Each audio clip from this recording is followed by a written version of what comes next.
So welcome everyone. Thanks for joining me on this Friday night. I was trying to figure out when I was here last. Does anybody remember who was here? Was it that long ago? Yeah, maybe it was a year ago. Yeah, about the fall. Yeah. So sorry if it's been a while, but I managed to come around. So I think what we'll do is just start with a little bit of practice and go from there. I'm kind of viewing tonight as a more or less a preliminary for tomorrow. So I think tomorrow is not going to be a completely separate thing. So if you're planning on attending the half day tomorrow, it'll just be a continuation of what we're doing here, as well as a little bit more practice tomorrow. Since we have 4 hours, we can do some more sitting together. So feel free to just find a posture that is relaxed yet alert. Something with a straight back.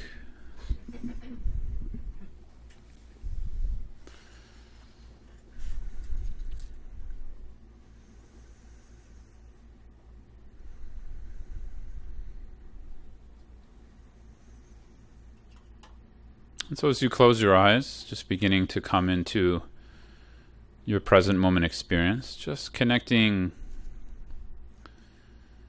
into the experience in the body here. So together we'll do a brief body scan and then move from there.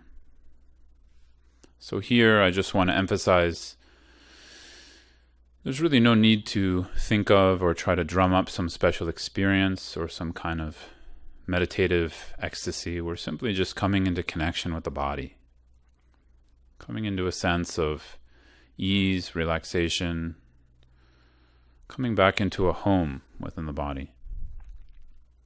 So just let your awareness find the crown of your head, just the sensation there, whatever that is for you. And as we move down through the body, in each place that I name, just let yourself relax, inviting some ease, inviting the tension to release in those areas. So moving from the crown into our forehead and the muscles around the eyes. Just simply relaxing those muscles.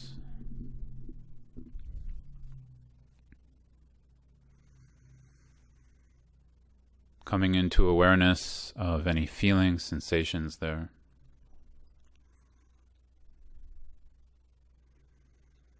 Similarly, as we move down through the cheeks into the jaw, just letting the jaw relax, letting the lips part just a bit.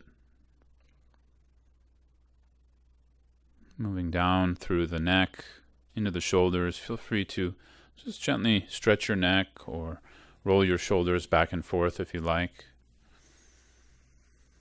Just letting the upper part of your body loosen and relax.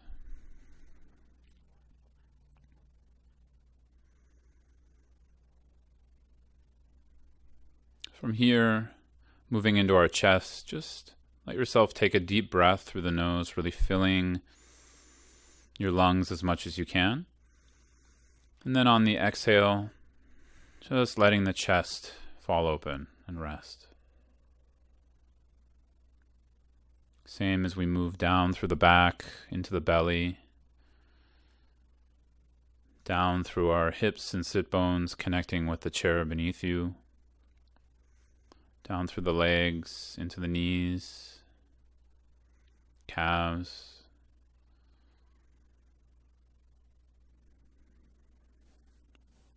and just coming to the sensation of your feet or legs touching the ground beneath you. And just stay with that sensation for a moment. There's no need to feel anything special. You don't have to bring in something pleasant or exciting. Just simply be with what's there. Just rest with that raw feeling in the body.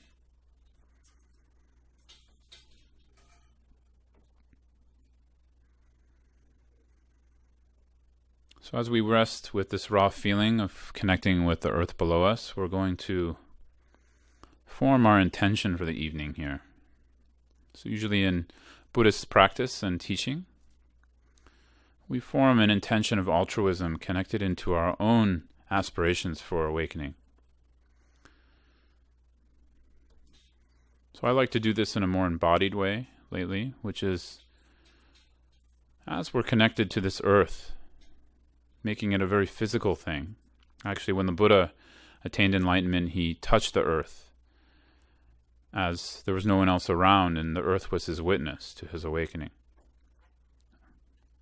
The earth also shook when he attained enlightenment, supposedly. So the earth is our witness here to our practice, to our commitment, to the growth of our own wisdom heart, our own bodhicitta. So as you're just staying with that raw feeling of your sit bones in the chair or ground, your legs, feet touching the floor beneath you, just recognizing the interdependence here and the vastness of this earth we live on. This earth that gives us life, that sustains us, and all of the other sentient beings that inhabit it with us. So in a flash, just connecting with them in the heart, remembering that just as we ourselves wish for happiness and wish to avoid suffering, so do they. Remembering that whatever reasons we came here tonight to learn about meditation and the Buddha Dharma, to practice, that these motivations, whether to seek happiness, security, more information, all others also want security, want happiness, want to know how to use their life well.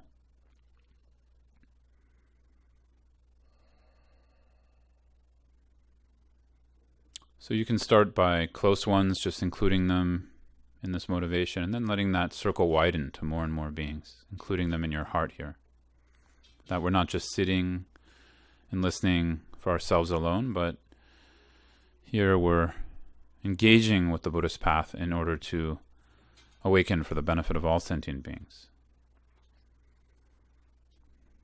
So in whatever way you can relate to that, wherever your path is right now, wherever your practice or understanding is, just let that fall into the body, into a connection with the ground beneath you. And just sit with that for a moment.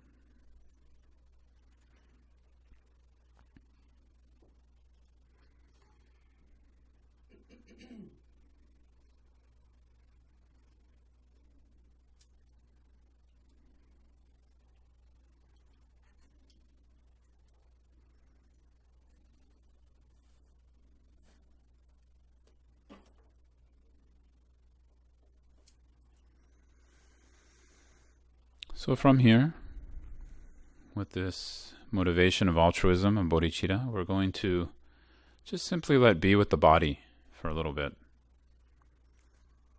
So again here, we're deliberately connecting into the feeling in the body, the sensations of our feet, legs touching the ground,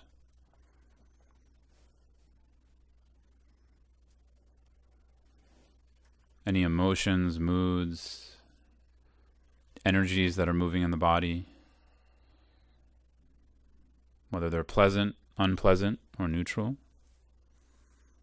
So this really can be anything. Whatever is your current experience, just be with that, without rejecting it, without trying to run away from it or create some experience that's special. Actually, Buddhist meditation is not really so much about creating some special experience. It's more about coming into an awareness and connection with whatever is taking place right now. We're trying to understand in a deep way the nature of what's happening now. And the body is the gateway to that, as often the thinking mind just carries us away into more fantasies. I think at the core of the Buddha's teaching is a real passion for uncovering how things actually are, which may include things that are not necessarily pleasant, may include anxiety happening in our body or sleepiness when we don't want it. It may include physical pain, sadness. Of course, if you're feeling joyful, content, awake, just be with that as well. If that's what's naturally coming up for you, that's perfectly fine. But here, one principle of meditation is that we're using this capacity of awareness, this capacity to know and be with or watch our experience. So simply just be with and watch the experience in the body for a few minutes now. Just letting it flow naturally. We're not trying to control, manipulate, or do anything special with it. Just being with it.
So as we connect with any emotions, sensations, feelings, we simply let the thinking mind rest. And we bring awareness more to this world of feeling, any energies moving, emotions, moods. Anything that's not a thought, we simply connect and become aware of that.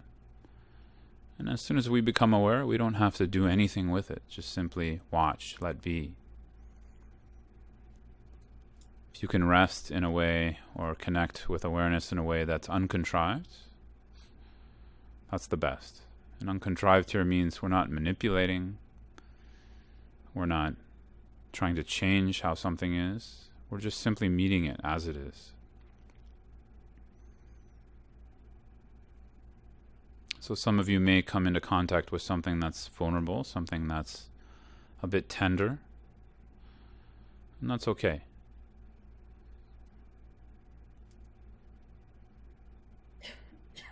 We're giving space for that as well. We're giving freedom for whatever needs to arise to arise.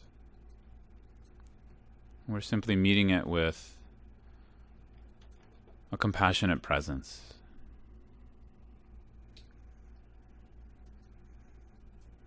One problem sometimes when we meet the Buddhist path is we think compassion only means that we have to do something outwardly. But actually, compassion starts here in the body. It starts in our own way of how we show up for ourselves, how we show up for our emotions, our sensations, including any emotional wounds within the body.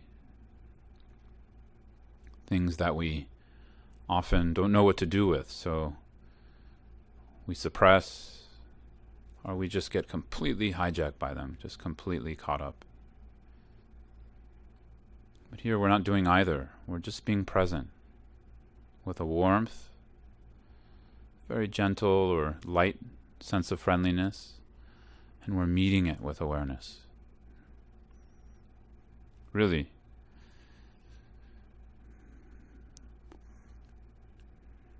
If you can offer this kindness to yourself, this kindness of non-judgment, and a willingness to just see and be with whatever's there, it's one of the greatest gifts you can give to yourself for just coming into our own basic humanness.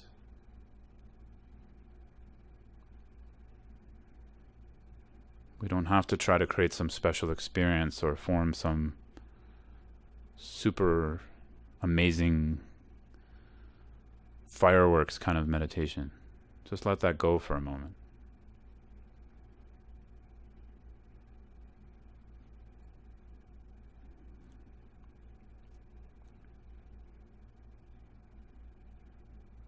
I spend many years practicing, trying to fight my experience, trying to avoid it, trying to find something higher.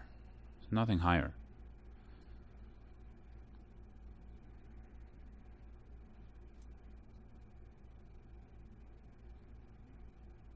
If we know the nature of whatever experience we're having right this moment, be it a hell realm or a God realm, we can become liberated.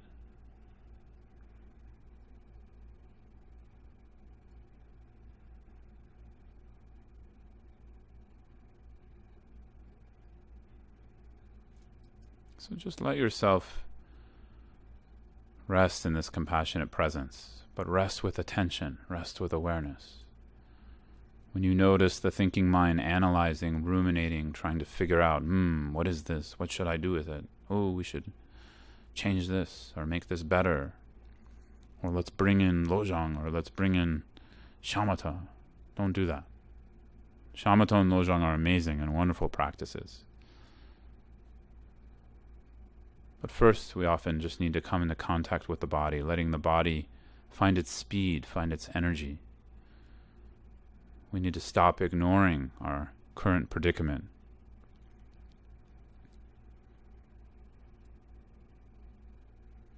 And really, since tonight is about resilience and happiness, this is where we find the resilience. It's not in what we do, it's in how we face dukkha, or suffering.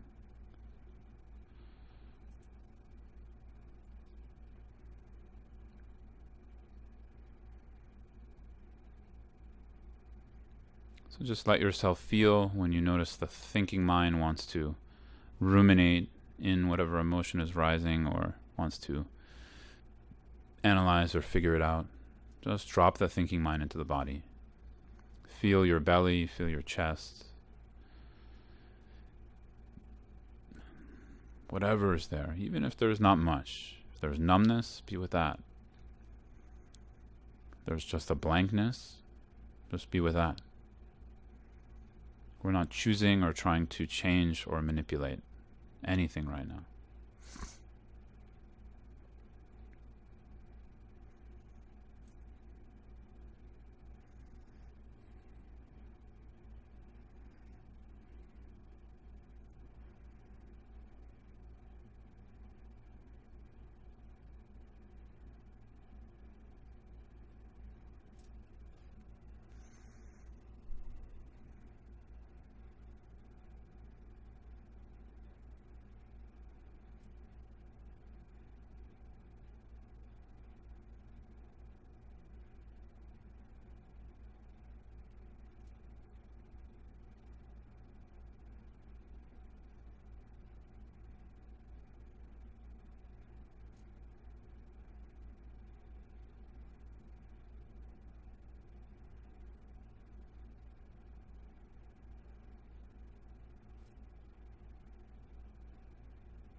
So here we're not necessarily seeking relaxation.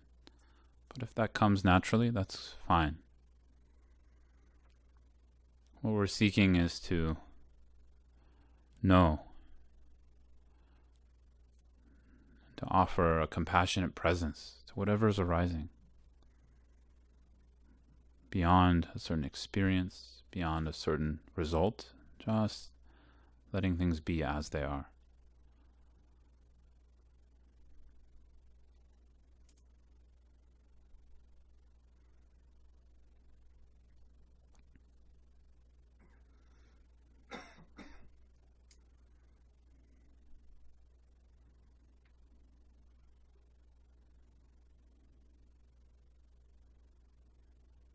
So it's like layers of letting go, layers of letting be here. What are we letting go of? We're letting go of our fixation. We're letting go of our need to control our experience all the time. We're letting go of our obsession with whatever habitual patterns are arising. And how do we let go? Through letting be.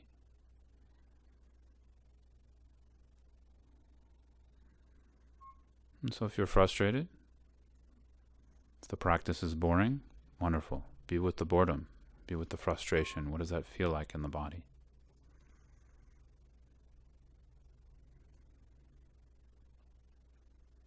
If you feel like you're getting distracted and agitated, a lot of thoughts, what does that feel like?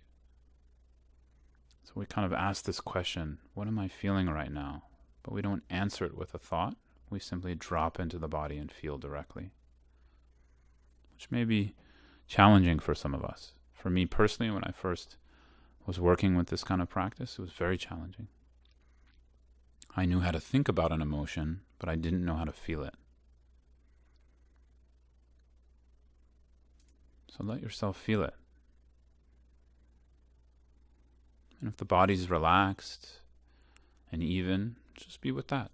Rest in that relaxed, even space. This is a great base or ground for practicing shamatha, actually.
So if you get lost in the practice, just simply come back to the body, come back to the feeling of the feet touching the earth.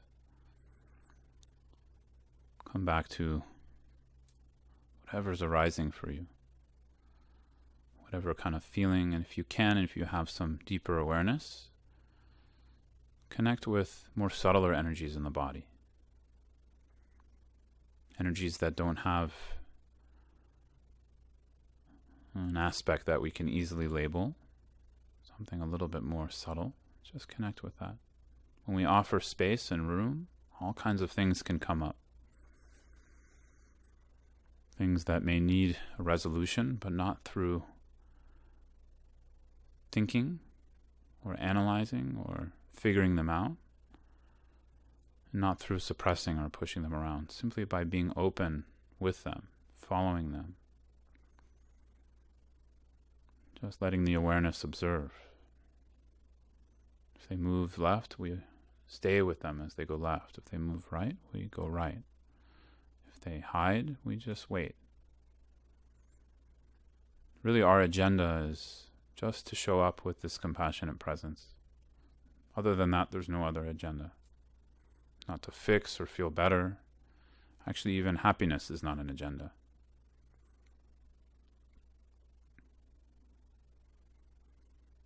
When we construct thought-based ideas of what we think happiness is, what we think meditation is, what we think enlightenment is, we'll never have the real thing. We just have a bunch of thoughts about what something is. Same here goes for well-being, joy in the body, ease.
So now, just before we shift out of the practice for the moment,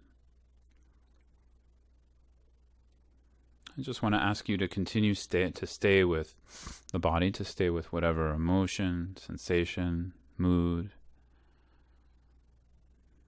is there, whatever's on your plate, whatever you've been connecting with.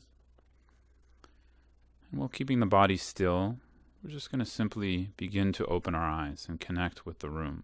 But we're still going to meditate here in the sense just remaining in the body and with the body, keeping that as a very subtle object of meditation here. And as you open the eyes, just letting the eyes become like a movie screen or a lens of a camera.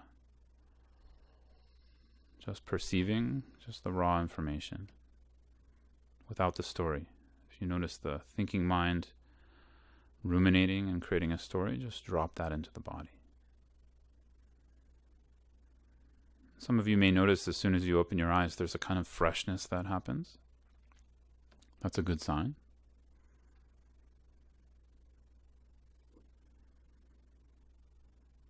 So that freshness is actually connected to this clear nature of mind that actually we practice when we meditate in shamatha or calm abiding practice. So calm in the body, connected into clarity or kind of vivid wakefulness within the mind. So if you can just continue to rest there for a moment, that's great. If not, just stay with the body.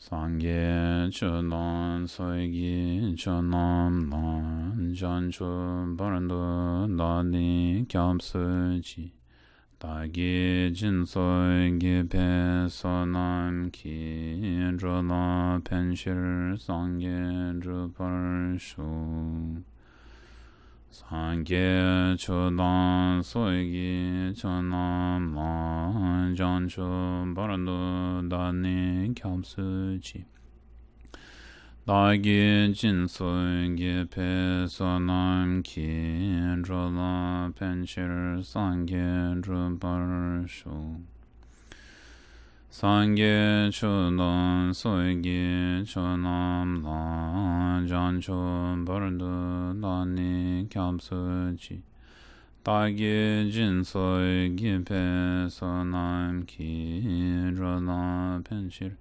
Sangye Drupar Shong Muni Muni Mana Muna Yeso Muni Muni Maha Muna Yeso Muni Muni Maha Muna Yeso.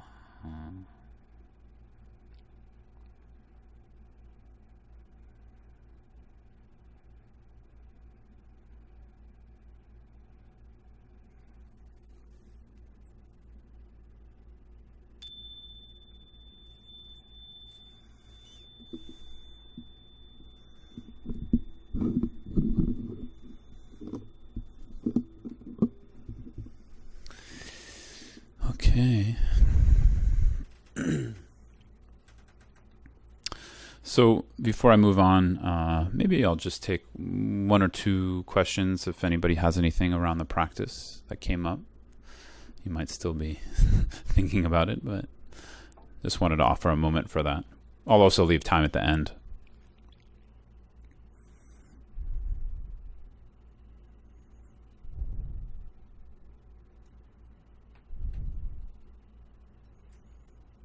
How'd the practice go for you?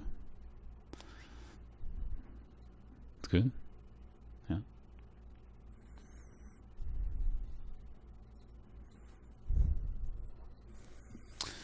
Okay. So, resilience and happiness. Two very sought after words in American culture. I should say two very sought after experiences in American culture.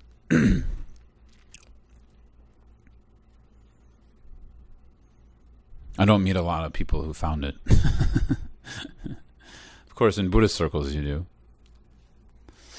So,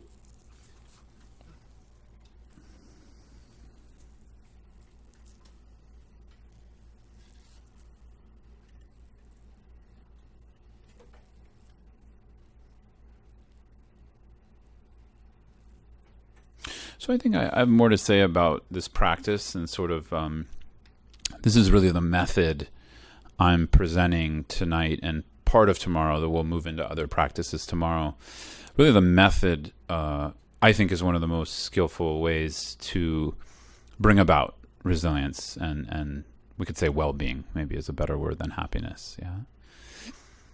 Yeah. It's not the only way. And I think it's quite a good way for those of us, especially who are educated in Western school systems and primarily educated in thinking, where the development is sort of aimed at refining the thinking mind and solving our problems through the thinking mind mainly. Yeah. So personally, me, just a little bit of my story.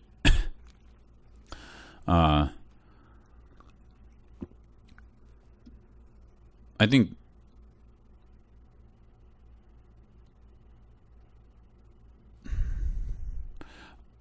most of my life, as far as I could remember, I suffered from a lot of anxiety, a lot of sort of overwhelm in the body, sort of agitation to the point that I never felt quite settled. And thoughts would ruminate around those anxieties, whenever, and whenever there would be a tension or nervousness in the body, there was something I was trying to figure out. There was something I was trying to solve. And of course, as a human being, we generally connect that into whatever issue is around us in the moment. So if it's a broken tire, then all of our anxieties go into that. But it seems like the anxieties just shift throughout the day. Yeah. And when I first encountered Buddhism, what was really inspiring for me was this idea of liberation, this idea that we each have the potential and we can each attain so-called enlightenment or awakening within Buddhism, which means to go beyond all of the constructs of suffering nature, from more grosser types of suffering to more subtler types of suffering. And for me, that idea was pretty revolutionary.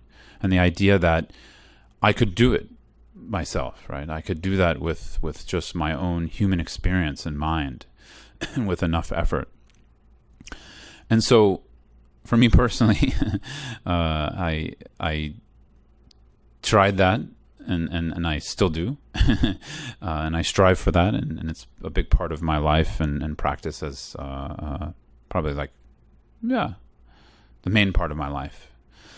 Yet, even after a lot of retreat, study, some of you may know I was a monk for 9 years, that still something was disconnected from me, and something I was unaware of until it was pointed out to me.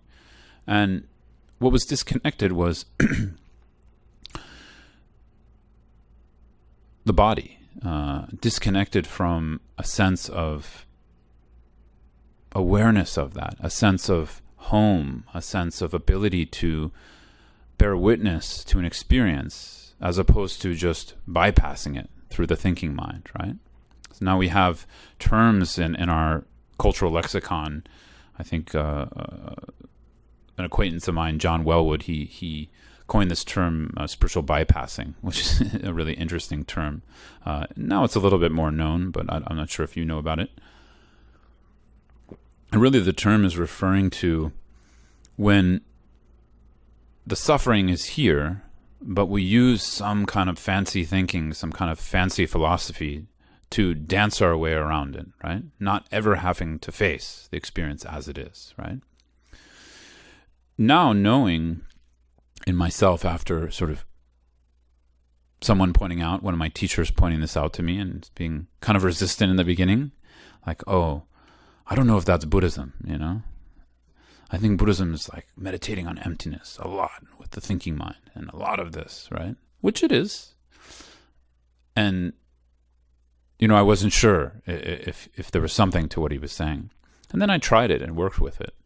And right away, something opened. You know, maybe some of you in the room tonight, just when you go to the body and you allow without trying to control, it's for some of us, it's not easy. Right away, there's a lot of resistance that comes up. There's a lot of, we don't want to feel what's there, right? It might be painful. There might be a lot of demons hidden underneath. So for me personally, over the years, when I first started to do that, it was really uncomfortable like that. Just demons I didn't want to touch. You know, I didn't really understand, why would I want to feel my anxiety? Why not just... The Dharma can, you know, if I just meditate hard enough, it will go away. For some people, that's true. Actually, the practice of calm abiding, what we know of as sort of concentration meditation or working with the breath, this can actually help. But for some people, it can't, because the energy body, what we call the lung in Tibetan, or the prana in Sanskrit, in the body is too disturbed, right? Sometimes working with a Tibetan doctor or Ayurvedic doctor or Chinese doctor can help. But for me, what really helped was just what we did together. What really helped was just coming into the body and just owning my experience. In the sense, not like we have to identify more heavily with it, but owning that this is happening. This is real for me right now, you know. No matter how much Buddhism I know, no matter how much years of retreat I've done, I'm still kind of a messed up dude a little bit, you know? And that was really hard to recognize because of, arrogance on my part, right? But once I did, there was a vulnerability that I could connect to that, and some of you, can already relate to this, I'm sure. I'm a latecomer. But there was a vulnerability that I could connect to that allowed for a connection to the Buddhist path I had never experienced before, yeah? Now, my guess, I don't know for sure because I grew up here in the 1980s in San Mateo in the Bay Area. My guess is in during the time of the Buddha, because you see it in Tibetan culture as well, where when there's a stronger sense of community, a stronger sense of a little bit less individualism, also modes of connecting within the world that aren't primarily through the thinking mind. We can use the thinking mind when we need, but we can also have other ways of emotional connection, intuitive, feeling-based, that kind of thing. My guess is this kind of problem wasn't as prevalent, right? So someone could go straight into the Dharma, straight into meditating on compassion with the thinking mind. And as they meditated on compassion for someone else through the thinking mind, it was connected to the feeling and body, yeah? But somehow, as modern folks, what's happening is possibly, and this is for something for you to investigate in your experiences, there's kind of a disconnect happening, yeah? So for me, that was the case. And then over time, it's been able to reconnect just through a really simple practice we just did, just a really simple way of being. Now, in one way, that's not very, it's not like that profound of a dharma, but in another way it is. And this is kind of what I wanted to refer to a little bit tonight, just tying it into the Buddhist path. So one of the things that inspires me the most now about Buddha Dharma is this aspect that it's a little bit different than other spiritual traditions. Maybe not in essence, but kind of the way we talk about it. And mainly in this term Tathagata or Buddha nature. Yeah. So Tathagata is one of the more, I'd say, esoteric things to try and understand in Buddhism. We study it in the Gyulama or the Uttara Tantra, which is a major commentary or a major text coming from Maitreya and Asanga, and we study it heavily, and it comes up in different sutras as well, and it's a tough one actually. Some teachers even think that teaching on emptiness is easier than teaching on Buddha nature, because when we're teaching on emptiness and when we're talking about emptiness, we're talking about what something isn't, right? We're saying, okay, what does it lack? What are we imputing onto it that it is not there? And how is that creating suffering for us, right? That's the basis of why we talk about shunyata or emptiness. When we talk about Buddha nature, it's also talking about, well then what's left? Yeah?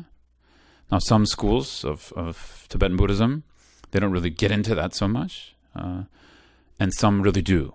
And this idea of, well then okay, if what is not within the reality of something, what's not inherently existent within the mind or the self, and if that leaves, then what are we left with? Yeah.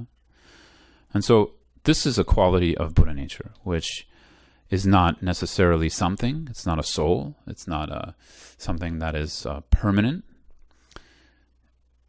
It's merely our nature, free of all constructs, free of all concepts, free of all duality, free of all suffering, right? And what's even more interesting is it's here right now in this room with each and every one of us. It's not something that we have to pray to get.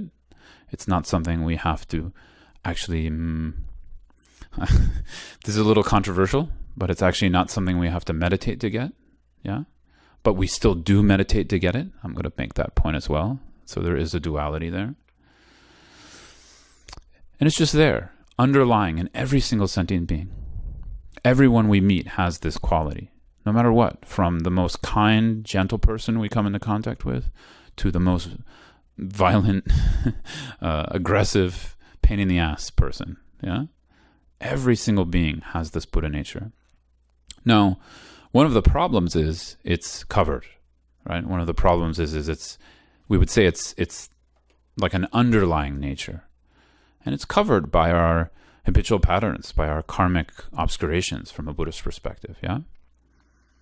And so we see this is where the meditation is beneficial. This is where the path is beneficial. This is where study, understanding, and learning and reflection are beneficial, because they're all tools for uncovering this. They're all tools for watering this potential seed of Buddha nature and bringing it out. But what is also a tool is coming into, I should say it's the first tool, which is the very practice I introduced, which is coming into a sense of just being with what is. As what my teacher said recently, which I really like as an example, it's like just be with your plate. Be with what's on your plate in front of you, right? I mean, this is a question I have for you maybe to think about now and also bring it home with you. It's not like an answer you need to come up with right away, but how often are we with just our plate? I mean, of course, we can cultivate presence and meditative awareness and things like that, and then there's more ability to be with what's there. But how often do we choose to be with what's there? I know I don't all the time. I want to think as a Buddhist practitioner and blah, blah, blah. I do. And then when I think, this is maybe the deeper question, why? Why don't I choose to be with that? So this is where understanding resilience from a Buddhist perspective, I think, is a little more nuanced, and also it's a little bit painful. It's a little bit bittersweet, right? I like that kind of term, bittersweet. Why is it bittersweet? Because what is on our plate right now? Not our underlying nature. I'm talking about the covering of that underlying nature. What is on that plate? Basically, what the Buddha described as dukkha, right? Or dissatisfaction, suffering, pain, impermanence, reification, identity, personality, selfhood. All of these things could be under that category. And this is not fun to face, right? But really, it's the first request of the Buddha. It's really his first, not only proclamation. I look at the First Noble Truth as more like it's like a kind father saying, oh, look, this is the wound you have. Please look at it, right? And this wound is not easy to see. I mean, even in the Buddha's life story, we can see he didn't want to teach about this. He didn't want to teach the truth, because the truth is very hard to see. It's like trying to convince a cat that it's a dog, right? And a full cat, one that walks like a cat, one that eats like a cat, one that meows like a cat. So it's like that, trying to convince us that underneath, whatever we think we are, whether we think we're a good person, a bad person, an anxious person, a smart person, a stupid person, that we're Buddhas. That was the Buddha's job, essentially, to sort of ask us to, it's kind of like asking to believe in the unbelievable like that. Because right now we don't see that. We see, whatever is around us, right? So I think in that First Noble Truth, it's so skillful. We really see how skillful that teaching of the Buddha was, because it's very direct. There's no fancy kind of philosophy you have to know. It's just look at your experience. Look at your plate. What's on your plate right now? Is that truly happiness or not, right?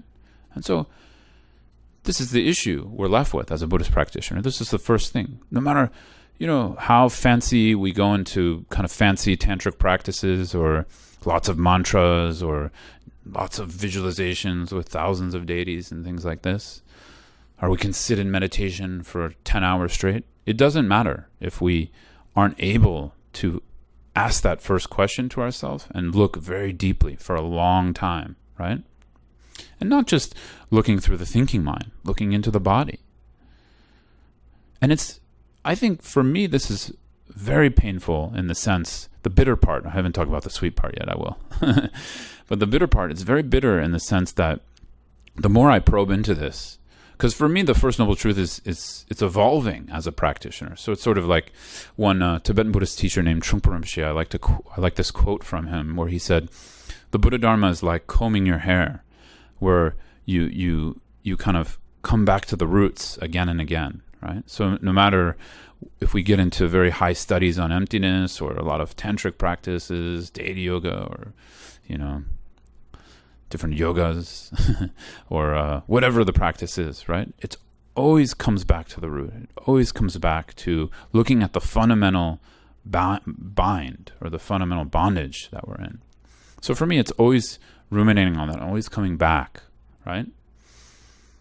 In one way, it's kind of, it's not just to be like punish ourselves either. It's not just to be like kind of it's not quite a nihilist, but like a realist in the sense of like, okay, well, this is just how it is, you know? It's not just that. It's also to actually see the sweet, which is there is a way out. There is a way to end the causes of suffering, right? But getting back to my point, the more and more I uncover it, the bitter part is quite bitter, because I don't personally see a lot of my experience that's not under the foot or under the control of dukkha, right? Maybe sometimes in meditation we can touch something that's not dukkha, but this is still pretty tough, because this underlying nature I'm talking about, this very Buddha nature, is there's a lot of things covering it. Yeah. So, in a weird way, though, what I'm trying to get at is that coming back to this investigation again and again, in our personal experience, because we tend to externalize it. We tend to think, oh, the suffering's out there. Look at how bad the world is. Look at the news. Look at Facebook. Look at my neighbor. Whatever it is. No. The Buddha's saying, no suffering. Look at your mind. Look at your experience, right? It's not about judging someone else. Actually, we even can ask the question, is there a suffering out there? I mean, this is a deeper question, but is there a suffering out there that's separate from my perception of that suffering, right? So we also ask that question. But either way, getting back to this, it's sort of interesting, because I have this body that's made up of, the Buddha sort of categorized it into 5 heaps or 5 skandhas or categories, right? Of different elements of form, different elements of consciousness, mental factors, emotions, thoughts, etc., karmic, habitual patterns. And all through it doesn't end well. In the sense of the samsaric story, doesn't end well, right? If we continue that samsaric story. So this is the bitter part. But the bitter is to first point out the problem, right? So it's like a very good doctor telling us, okay, you have this and this disease, this and this problem. But in our case, there's no doctor. Even the Buddha himself, he can't do it for us. We have to look, right? This is our job. We have to look at the mind. We have to look at our experience. Then comes the sweet, right? In the second noble truth and the third noble truth, that there is a cause, right? There is something that's causing that suffering, and therefore that cause can be eliminated, right? And in a sense, what I think is even better news is very similar to this metaphor I like to use of a dirt-covered window, right? So we can think of our Buddha nature, we can think of our qualities, this potential for enlightenment or awakening that's at the root of every sentient being that I was referring to. We can think of this as a very clear, pristine window, right? And then, if you leave that window in the mountains for enough time, for enough years, it's going to be covered, caked with dust, caked with mud, different debris, plants, all kinds of things. But no matter what garbage falls on that window, that garbage will never ever be the window. It never can, right? So this is also very sweet, very good news for us, right? Because it means underneath all of what we think is poor me, all of the disturbing emotions, anxiety, all the, problems we have to deal with in our life, underneath is this quality of true resilience, right? This true ability to wake up into our nature as things actually are, right? And that nature is also not something created. So it's also not something that we need to improve, even, actually. We just simply need to uncover it. We simply need to unravel it through the path. And so then we have lots of different means, lots of different ways to unravel this through the Buddhist path. Primarily in the fourth noble truth of the path, we unravel it through first, just sometimes I say training wheels, but that can kind of sound disparaging, and I don't mean it disparaging at all. But the training wheels of conduct, watching our conduct, watching how we speak, how we act with the body, how we think, right? And refining our behavior, refining our actions, right? Refining our speech with others. Why? Because this becomes a practice of awareness. Actually, if you look, everything in Buddha Dharma is pointed at awareness, pointed at growing that insight into our experience.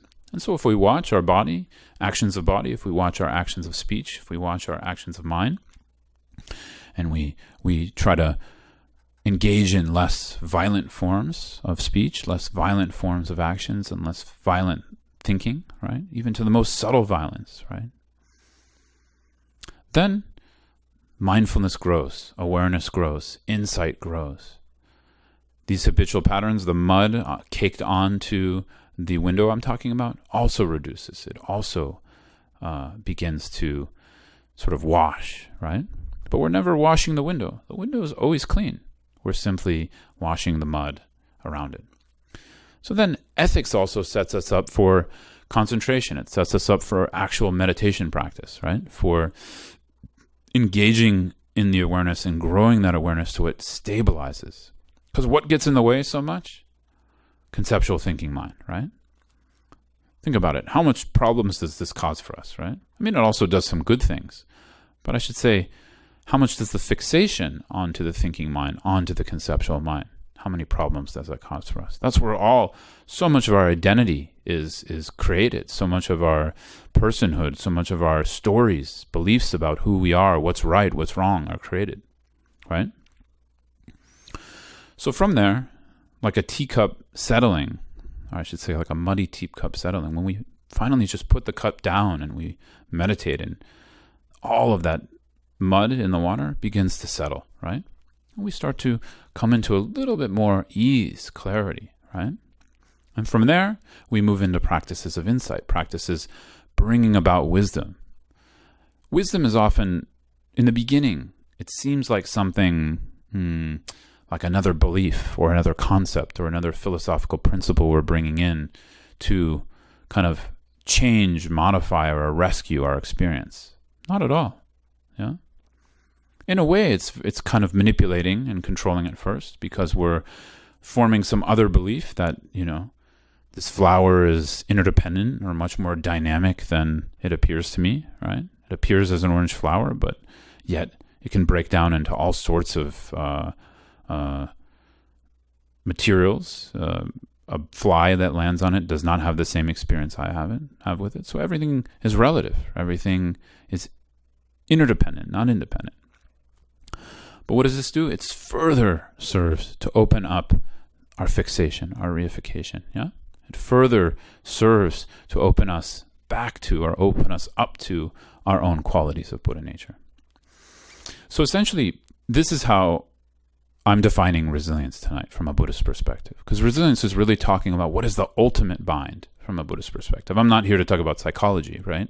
In psychology, resilience, you could just talk about whatever is going to shift you away from an adverse emotional experience, right? Or an adverse psychological reaction.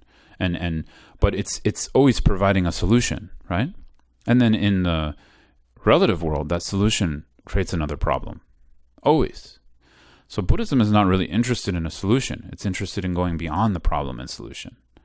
And this is the only way to do this, is to connect with the nature of how things actually are. So ultimately, the Buddhist path connects us with that. And that nature of how things are is not separate from how we are, even though that's kind of a strange way to say it, because I have to use dualistic language to explain something non-dualistic. Yeah? So that type of resilience, I think, is really the ultimate goal, right? This is what we're aiming for in the Buddhist path. We're aiming for nothing less than awakening, nothing less than liberation. But awakening from what? It's like awakening from this dream of suffering, yeah? So the Buddha often, in many sutras, compares samsara to like a dream, like being in a bad dream for a really long time. And the moment you wake up from that dream, it was that short, just like a flash of light. I think there's one sutra where a bodhisattva was very close to enlightenment, full enlightenment, and he started complaining to the Buddha, but this takes so long. He's like, why did it take so long? And the Buddha said, oh, don't worry. When you fully remove, because like a 7th, 8th Bhumi Bodhisattva, they're very close to enlightenment. They almost have all of what's called cognitive obscurations removed. They're very close, but there's still a little bit of dirt. And so, and the Buddha said, but don't worry, like when you attain enlightenment, it'll just seem like a flash, like the, the flash of a match or something like that, and flaring. That's it. It'll be like nothing. This is because our concepts of space, time, self, other, they're all concepts, yeah? But anyways, going back to the beginning here, because I wanted to keep it around this practice. So this is the kind of big picture. That's why I'm explaining all this. This is the big picture we talk about in the Buddhist path and what we're talking about, resilience and happiness. And actually, happiness is a funny word here because really, when we're talking about awakening and enlightenment, it's going beyond happiness and suffering, because happiness is a dualistic idea, actually, because when we have happiness, we have suffering. When we have suffering, we have happiness. So, they try to explain enlightenment. There's all these epithets for the Buddha, like Sugatagarbha, bliss gone one, and all these different names. And we think of bliss as a pleasurable experience, but this is beyond what we are currently experiencing. But again, in a way, it's not beyond it because we're so low or we're kind of unworthy of it. It's beyond because we're stuck in concept, right? That's why it's beyond. But it's definitely doable for us. That's the whole point. So, getting back to the practice tonight, and then I want to open it up for discussion. Really, this practice I introduced, and we'll do more of it tomorrow, and I'll go into more details around it as well. It's a pretty simple, straightforward practice. There's not too much to say. For a lot of us, this is that bridge, because we can think about dukkha all day, right? We can think about all the ways it manifests in our life, all the ways it manifests in the world. And dukkha, just to be more clear, usually we talk about it in 3 categories of more grosser types of suffering, like obvious things like disturbing emotions, like anger, like jealousy, pride. These kinds of things are disturbing emotions, anxiety, whatever, fears. But then you have the more subtler forms of suffering, what we call the suffering of change, and also pervasive compounding suffering, which is that's more what I was referring to when I was saying when I look, I can't see something in my experience beyond that on a gross level. Because the moment we're born, we're propelled into suffering. There's no choice. So in Buddhism, we also consider the moment of birth to be part of suffering, which is really not popular with most people, unless they're a Buddhist, right? So that's usually not a party topic I bring up, People don't want to hear because we celebrate a birth for the most part. And in one way, you can celebrate it. Someone's achieving a human rebirth, which is a very precious thing. But why is it precious? Because they can practice Dharma. That's why it's precious. Yeah? So anyways, what was I saying right before that? I lost my place. So then there's these 3 types of suffering, yeah?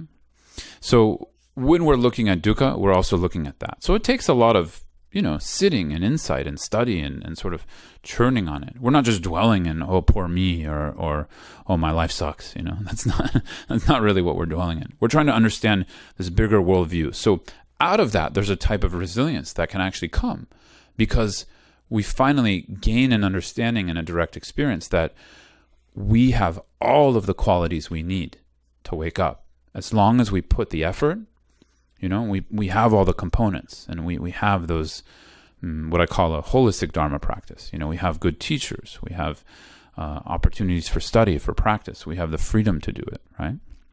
So anyways, but going back, I find this first step of just relating to the body, just connecting first, allowing things to settle, right? A lot of resilience can also come from that. And this practice I introduced, my teacher calls it a handshaking practice, because one hand of awareness is shaking hands with whatever we're feeling, or this world of feeling. So he calls it kind of a handshake practice. I like to also call it a compassionate presence to feelings. So this is where compassion kind of takes on a new meaning. It takes on a different quality than maybe how we're used to thinking it. Because compassion from a Buddhist perspective is actually how we show up for something. Showing up, being able to bear witness, and it's not always fun, right? And so if we can get over this barrier, so much more of the Dharma can open up. Because we're willing to be with something, we start to see that whatever suffering is there, however strong, however maniacal, and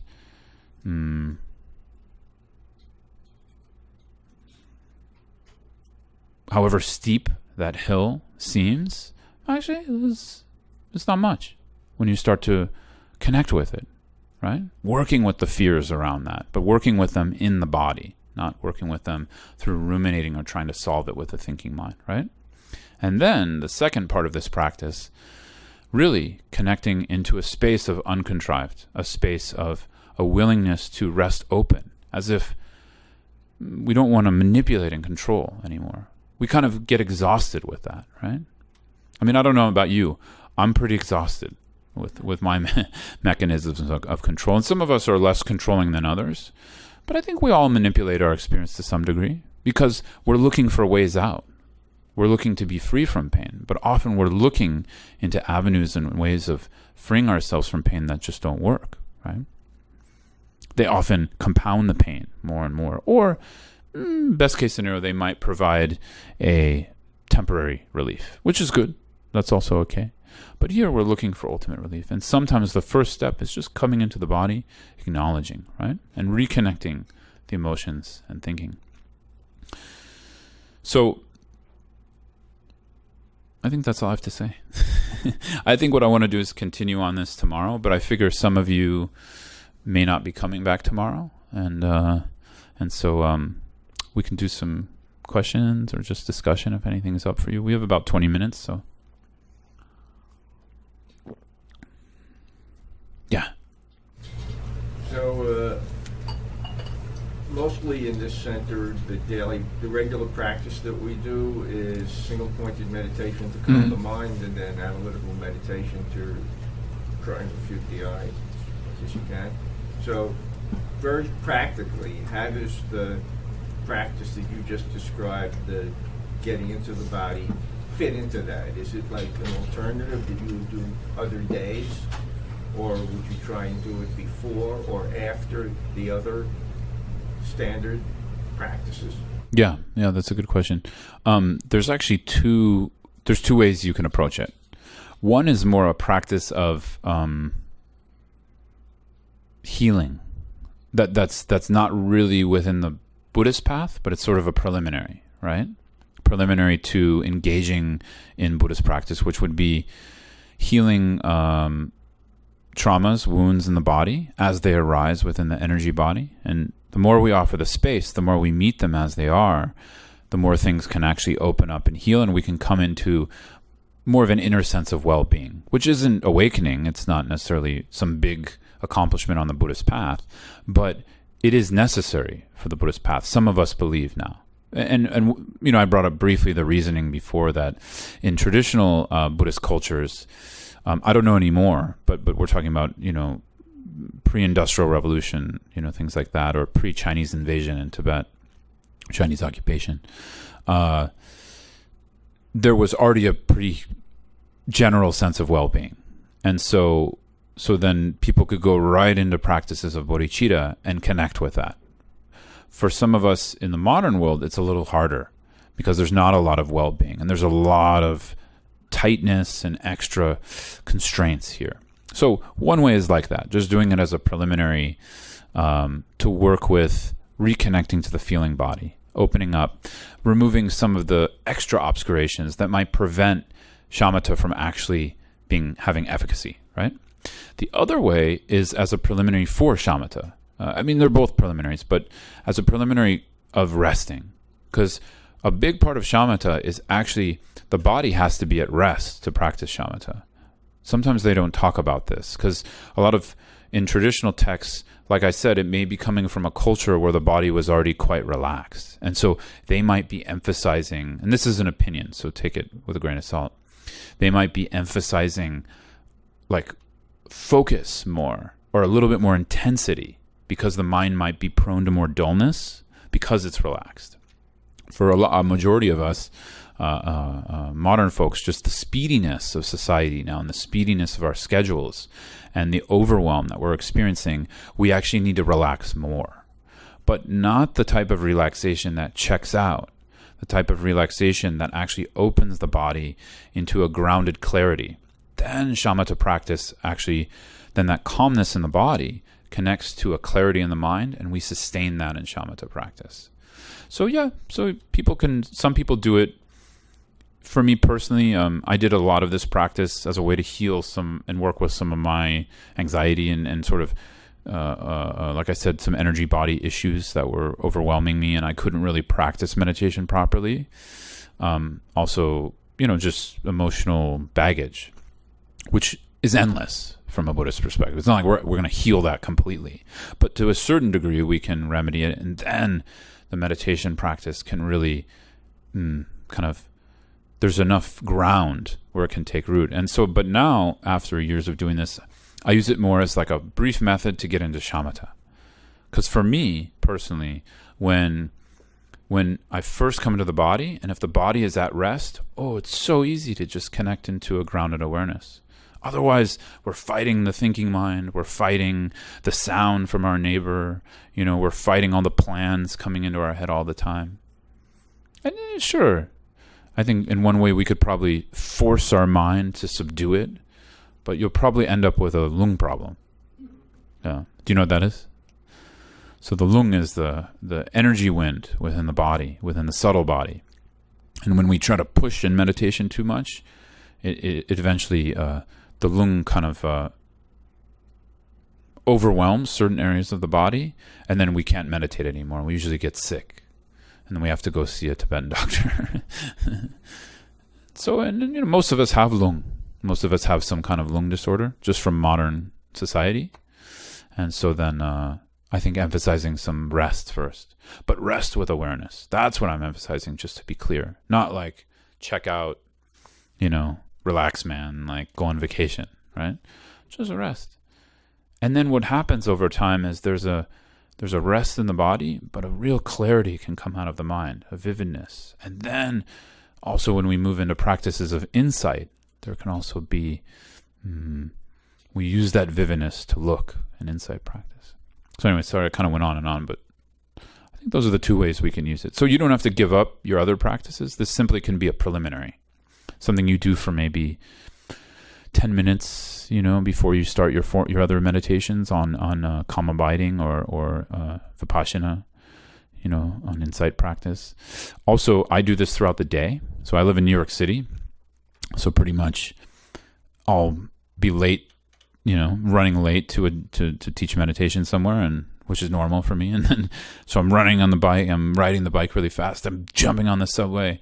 And when I get on the subway, that's my handshake time to come into the body, time to just, okay, I don't need to run anymore. I can't make this subway go faster than it's going. So I'm just going to relax with the body. And then after I relax the body, maybe connect with clarity in the mind. Maybe connect with insight eventually. Or maybe connect with compassion for the others sharing this sweaty subway with me, right? Yeah. So like that. Yeah. Anyone else? Yeah. Can you please talk more about relaxed, like clarity? Can you please talk more about that? Relaxed clarity, or you said that two-way relax, check out, and relax, like calm the mind and the body.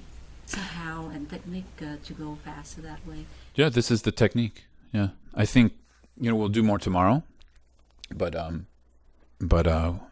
this is the technique. What I showed earlier. So I'll review it just maybe in words now, and then tomorrow we can do more. But in words, just simply, let's see. So we drop. What do we drop? We drop the thought rumination, right? And where do we drop? We drop into the body. I mean, we're already in the body. That's the funny part, right? We're not anywhere else. But if we're honest with ourselves, most of the day we're in the thinking mind, kind of ruminating. And so we're not here. We're not present. So we drop into the body. That's the first step. And feel. So feel means anything that's part of the feeling world. So sensation, emotions or moods, and what sometimes we call in this practice subtle body feelings, which is maybe tomorrow I'll talk about more. But those could be just energies that aren't emotions, and they're a little bit more subtler than sensations. Like anxiety is a type kind of connected to that. Where when I feel anxiety, it's like butterflies or some kind of, something in the body that's more of a sensation, but it's not a sensation like touching sensation. So things like that. So anything within the feeling world. So we drop and we feel. So and we become aware of that. But we're not like trying to focus on that, like a shamatha. We're just simply being with that. And then the second step is letting be. Whatever you drop into and feel, you let be with that. Letting be here means not letting go. It means experiencing, right? Just being with whatever that is. If it sucks, if it's joyful, if it's completely overwhelming and hard. What I would say in this realm, if it's overwhelming and it's triggering trauma response from someone, back off a little bit. We're not trying to, we're not trying to make ourselves worse, right? So some people in this practice, they may need some steps first, like if they go in and then a trauma response comes, like there's PTSD or something in the body, they may have to go to the breath for a little while or something like that, or soothe the situation. But for those of us who don't have strong PTSD or another issue, we can simply drop and let be. Then we start to communicate, but that communication is not through the thinking mind. The communication happens between the awareness and the feeling. So it's like the feeling is feeling itself. And so there's an awareness and a kind of intelligence that starts to happen on the level of body. So really, the best example of this is when we go to rural places, like village people, they often embody things like this. You can see in their bodies, they're grounded, they live simple, although that's changing now. But, like place like Nepal, when I go there now, everybody moves to Kathmandu and becomes a city person. But if you get a chance to meet people who are kind of like have lived in more rural, mountainous areas, communal areas, in villages in India, Nepal, elsewhere, you see this kind of thing embodied. Just a happiness for no reason, just a well-being, right? So that's where the communication is open. They're communicating, and probably they're not even knowing it. It's just happening. But for us, we have to kind of reconnect it. If we notice we're primarily in the thinking mind, and then a wisdom starts to develop within the body, right? So that's the practice. Essentially, those are the components of it. But then we may have to apply some extra techniques of, while we're letting be, we don't suppress what's there. While we're letting be, we don't indulge in what's there, which means getting caught up in thought rumination about it. While we're letting be, we don't run away if it's a painful experience. And then while we're letting be, we don't apply some mechanism of control or an agenda to fix the situation. That's probably the main component of this. Another way to say it is, like I said earlier, uncontrived, which means there's no contrivance of how the experience should be, whether it should be better or worse or anything like that. So that part is, for many of us, that's probably takes time to learn that. That's not easy. Because just think of it this way. Remember your last very strong emotional reaction. Like I'm trying to think of mine. And it's very difficult to accept that as it is. It's very difficult not to want to control or manipulate that, right? So what we train in here, we're training in a mind training, essentially, in a body training of dropping in and just being. So it's pretty counterintuitive at first, and then you have your first experience where you're like, oh, I didn't die. My anxiety didn't kill me, right? And you have your first experience where like, wow. And then over time, as we apply that more and more, we're not as afraid of ourselves.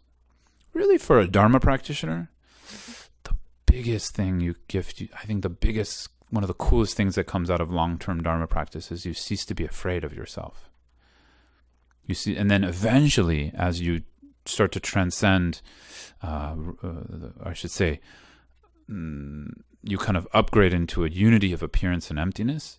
You're not afraid of material reality anymore.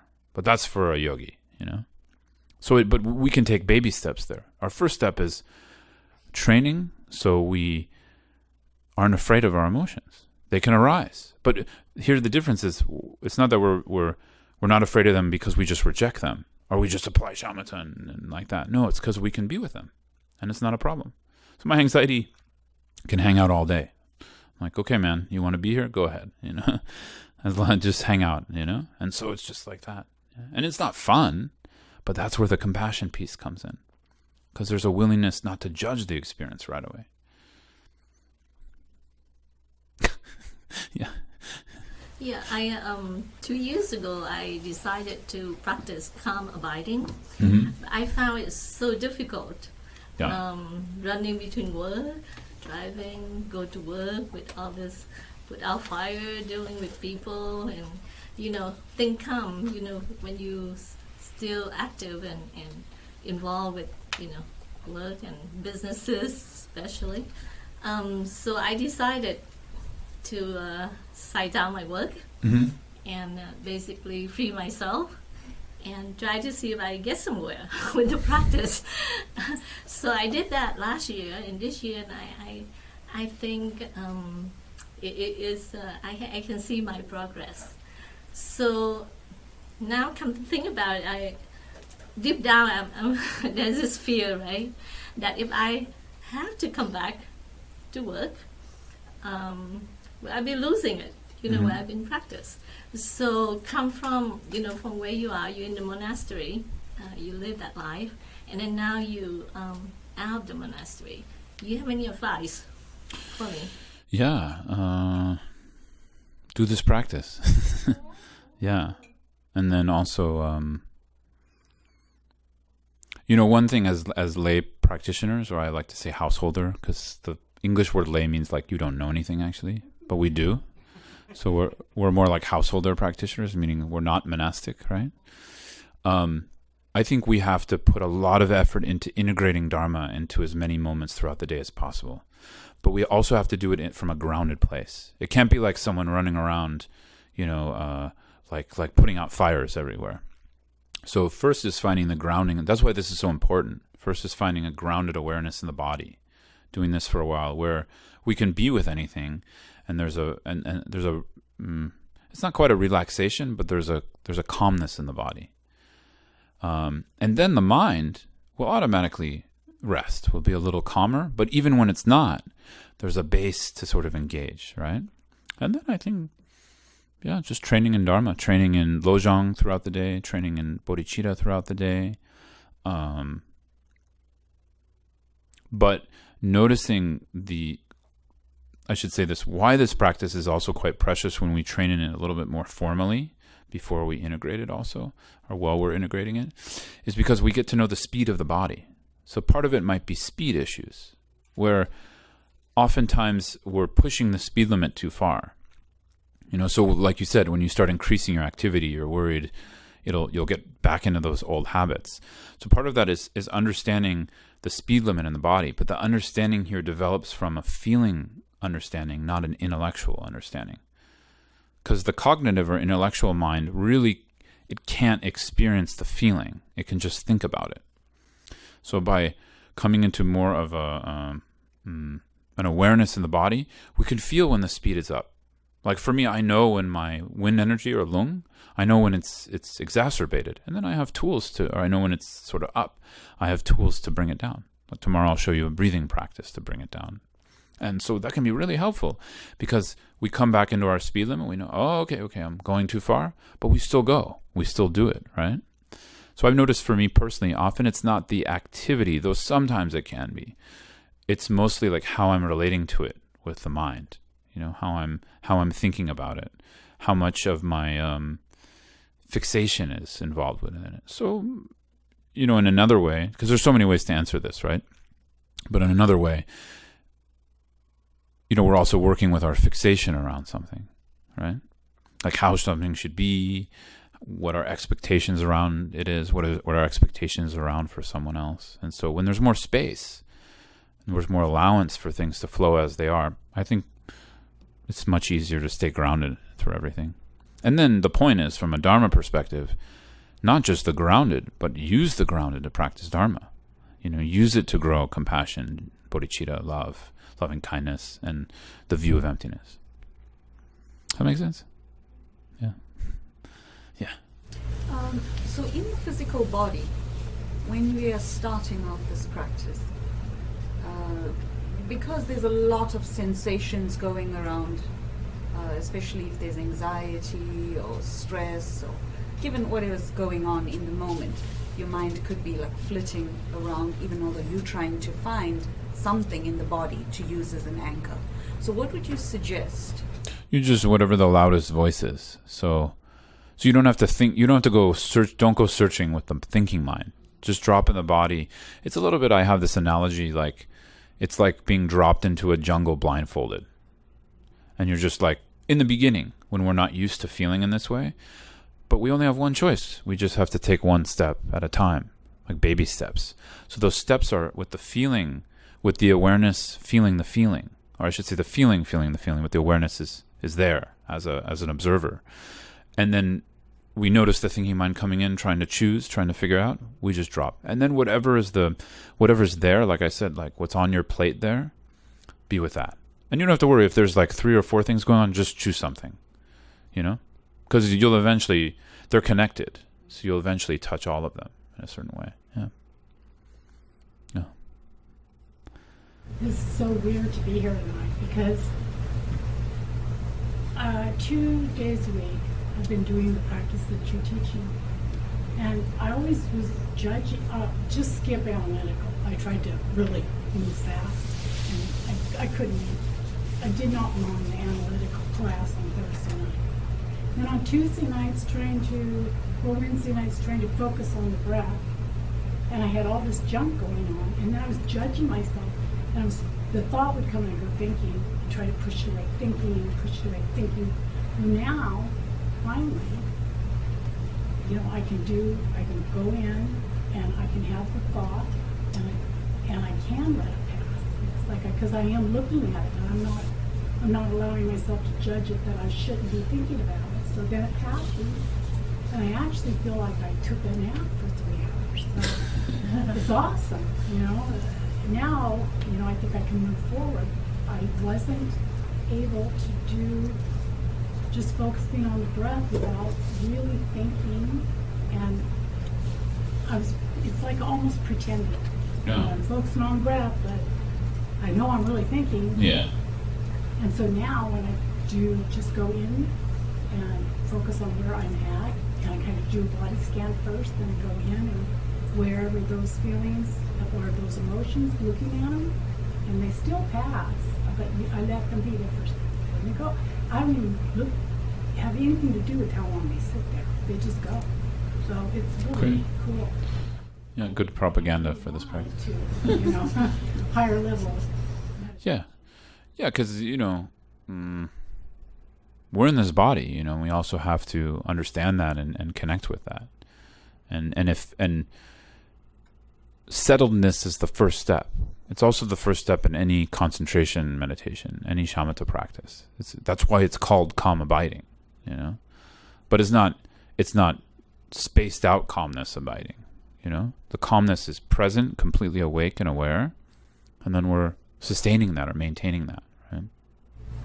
When you want us to look, you gave us a couple questions to ask about, like what's on your plate. Yeah. Now, are you wanting us to do that in meditation, or just ask ourselves that question? No, I think look like into your experience, and in the context of this practice, it would be look into your felt experience, right? That's you're looking onto your plate there. But it's all of our experience, This is what, as a meditator, we're training in bringing this kind of behavior to this, right? That's essentially what we're training in. And so usually we're out there and we're fixed, And so, but it's actually quite simple what our experience is. It's our perceptions, our thoughts, our mind, our emotions, feelings and sensations throughout the body. And when you connect and relate to those, when you just meet them as your plate, right? What's on your plate, you start to get to know them, right? Rather than always looking out there and projecting there. So that's a big step. And then actually we become quite a simple person in a way. Like when you see yogis, I don't know if you've met, I mean, we have great teachers and lamas who come through here who are yogis, but also if you go to like the mountains and stuff, you meet yogis who are just really simple people, you know, kind of like more simple than simple. And it's because they're, yeah. It's not like we're, you know, this isn't your question, but I'm just thinking about it. We're not building something up in Buddhist practice. We're not building an enlightened being. We're taking things away, right? That are extraneous to who we are, or to what we are, to the nature of how things are. And if we kind of get that and it clicks, then it can start to click in our experience, right? And then Dharma really works. Because like all the doing practices start to really connect and work. So this isn't like contrary to then say like, oh, we have to be simple and not do prostrations and not do offerings and not do prayers. No, all of that's really useful. But if we know how to connect the dots and everything, we truly understand how to use them as means, right? Otherwise, this is hard to say, but like a lot of times in the West, especially, we're kind of using an overlay of Abrahamic traditions, like an overlay and leftover assumptions, and we place them on Buddhism. This is a big area I'm looking into. I'm not a scholar, but if I was, I would love to study sort of the cultural distinctions, you know, because there's a lot of Buddhism always changes whenever it goes to a new culture, but also it's sort of like it's a tricky one. It's a very fine line. Well, why? Because you're saying what's there to begin with, to start? Well, I mean, in a way, we're just connecting with how things are. But then there's a path that's been put forth and practiced for 2,600 years in many different forms, not in one singular form, that helps to bring that about. And so then sometimes our cultural ideologies and overlays, like a big one is scientific materialism, you know, where many of us, we don't realize that's an unexamined belief. And so we have that, anything unexamined is dangerous, very dangerous. That's really the benefits of Buddhist practice too, because it's trying to draw out that examination. But for many of us, my point here tonight was more to start with the body. But eventually, as the body settles, we can also unravel unexamined beliefs and ideologies and thinking. But anyways, that's another topic, maybe for tomorrow. Sorry. Well, yeah, and it's helpful. Yeah, I think it's helpful. Because the point is not to be... the point to getting into a simple space in the body is so analysis really works. Because analysis is another tool, you know, most of us have to use. So examination can be really simple also. It doesn't have to be super... what's the word? Overly analytical. It can be quite useful. Yeah. Anyways, so maybe we'll close here. It's a little after 8:30. So thank you all so much, and really please join tomorrow. We're 12 to 4. We're going to do more of this as well as some other practice, and there'll be lots of time for discussion, Q&A, more sitting. We'll probably do longer periods of sitting, or at least maybe a few 30-minute periods throughout the day. And yeah, I just encourage you to come, especially if something clicked for you in this practice. Come tomorrow, because it will. This is me advertising now. It will. You'll get more of a connection with it, because sometimes it does take a little bit to get a connection with it, especially if we're not used to this kind of thing. Yeah. So we'll just dedicate it for a moment and close up. So nam di tamshe zebani tomne nebe ranam pamshin kega nachim banam trupa yi sibe sole jo shok jangchu samcho rinpo she makya parnam ge gyuruchi geban yampa mepa yang gone gondo pawar shok Toni tawa rinpo she makya parnam ge gyuruchi geban yampa mepa yang gone gondo pawar shok gangre rawe korwe shinkan der penande wa manu jungwe chenre zegwan tenzen gyaso yi shabe sinde mordu tengyurchi. So just briefly, I like to close by just connecting with our inner joy in the Dharma, our inner joy, whatever sparked for us tonight, whether it was something that sparked for you in your practice or something that sparked for you in the talk or something you're ruminating on. And even just taking joy in just showing up. For me, that's a big deal. I believe Milarepa said even taking 5 steps towards the retreat place is an act of extraordinary merit, which means we didn't just take 5 steps, we made it to the talk tonight and the practice. So really it's something to rejoice in. And just really briefly what we're going to do is share the goodness of merit we're cultivating, and we cultivated tonight. Sharing the wisdom, connection, the community we've been cultivating here.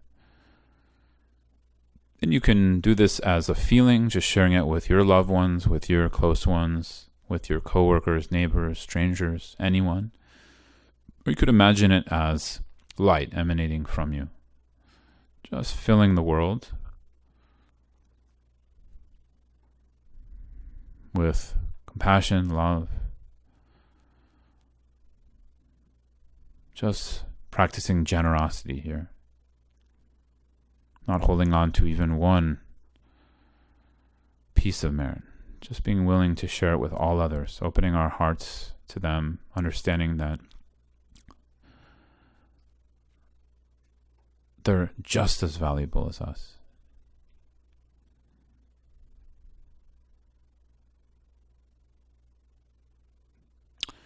Okay, thank you all so much, and have a good night. Be safe. If I'm not going to see you tomorrow, feel free to reach out anytime. I also have a website you can connect with. There's talks up there. There's also guided meditations on this very practice. So yeah, it's just my name, scotttusa.com.